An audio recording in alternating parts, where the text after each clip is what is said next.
same flavor, and when you buy fresh mozzarella, it's unsalted, so they'll ask you if you'd like it salted. If you reply yes, they'll take that mozzarella that you've selected into the back, and they'll submerge it for a minute or two into a bowl of salted water.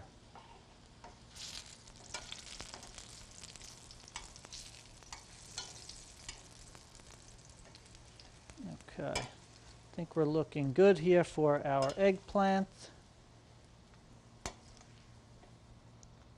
We're going to pop right in with our arugula. Now this will splash a bit, so be prepared for that. Sometimes the best way is to grab a big handful, drop it in, and step back.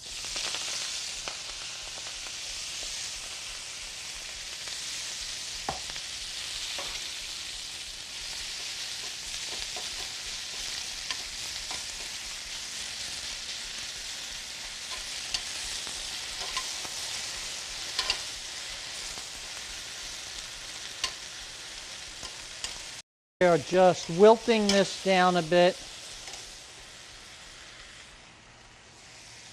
A little sprinkle of salt and pepper.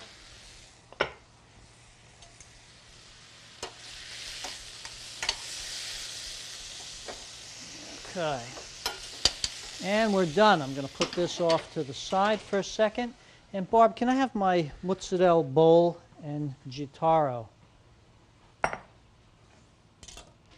The gittaro that I'm using is a piece of equipment that has been in my family for over 100 years, and that is this. Now, I'm taking this gittaro and taking the mozzarella curd, which I'm going to place on top. I'm going to just break this mozzarella curd into a couple of pieces so that I can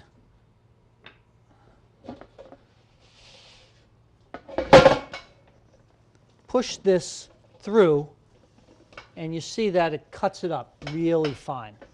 This is also used to make macaroni, and in fact we'll put up a photograph of a macaroni party in my great-grandmother Rafici's house in San Jose, California at the turn of the century, where she used this very piece of equipment, yes, this has been in my family for over 100 years, to make the macaroni that's in the wooden trough, big wooden trough of macaroni that the whole family was having as an entree at the party.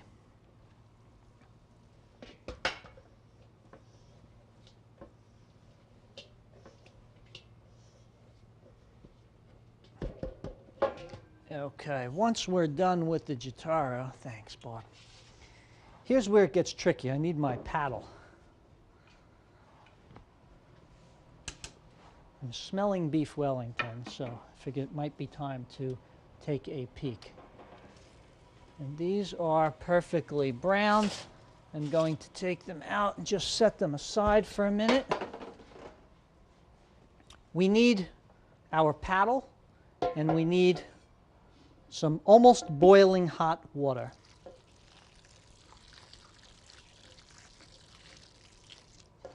You put the boiling water in and you stir the mozzarella curd. And what you're doing is pressing it together so that it forms, adding more hot water so that it's constantly at a level where you can barely stand to touch it with your hand.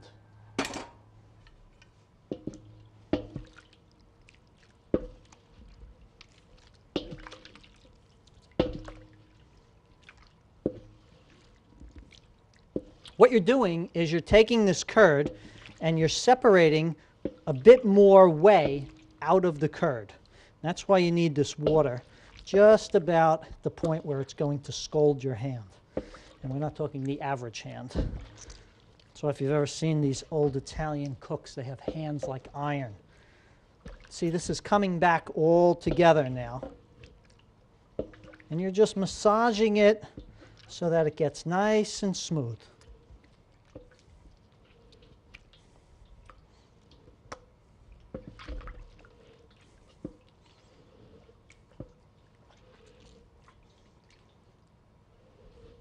nothing like fresh mozzarella.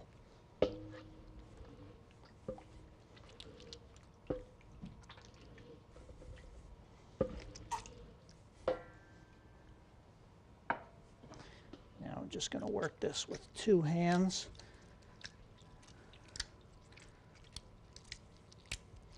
See, I've got this all together and I'm forming it into a nice loaf.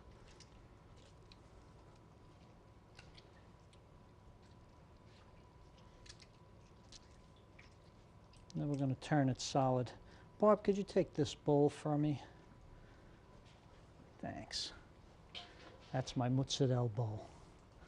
Now that I've got it formed in a nice loaf, I've got some cool water that I'll just drop it in, and that helps to set that fresh mozzarella.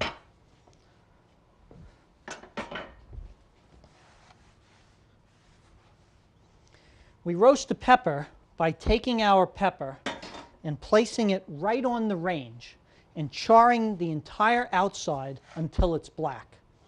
When that turns completely black, we put it into a brown paper bag and we seal it up for about 5 minutes. The pepper steams from the inside out and it helps you to wipe away the skin. We then clean off that skin and clean out the seeds, and we're left with a perfectly roasted pepper. What we want to do with this dish, now that I have my wonderful fresh mozzarella, is to get a clean knife. This is still very soft, but it's going to be wonderful. And we're going to slice pieces of this.